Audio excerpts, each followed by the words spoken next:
Beredar chat dan pesan suara percakapan sosok diduga Nikita Mirzani dan Ferdy Sambo. Nikita Mirzani kembali dikaitkan dengan ex Kadif Propam Ferdy Sambo yang kini menjadi tersangka kasus pembunuhan Brigadir J.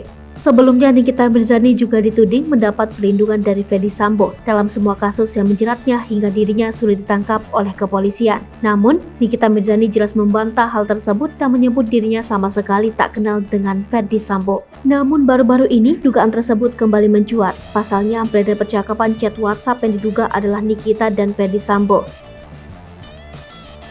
Kabar? Alhamdulillah baik. Baik. Iya loh, aku Gimana?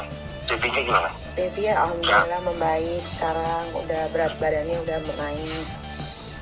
Iya. Enggak, aku tuh baru dapet surat panggilan 2 hari yang lalu jadi tersangka.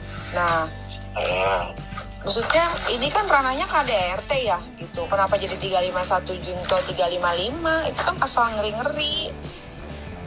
Saat sedang melakukan siaran langsung melalui akun @askarakilamawardi, Nikita Mirzani tampak mengomel dirinya dikaitkan dengan Ferdy Sambo. Jadi tak habis pikir mengapa dirinya bisa terseret kasus Ferdy Sambo padahal ia tak mengenal Sambo secara pribadi. Kemudian Nikita menjelaskan alasan dirinya melaporkan Polres Serang kepada Propam dalam kasusnya dengan Dito Mahendra. Tegas ia menyebut jika laporan tersebut sama sekali bukan karena adanya Ferdy Sambo. Ia juga menyebutkan jika dirinya bukan tak berani mengomentari kasus Ferdy Sambo, namun ia memilih untuk fokus mencari uang.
Hai pemirsa Sri Popo TV, jangan lupa komen, like, dan subscribe, serta tonton terus berita-berita terupdate lainnya ya.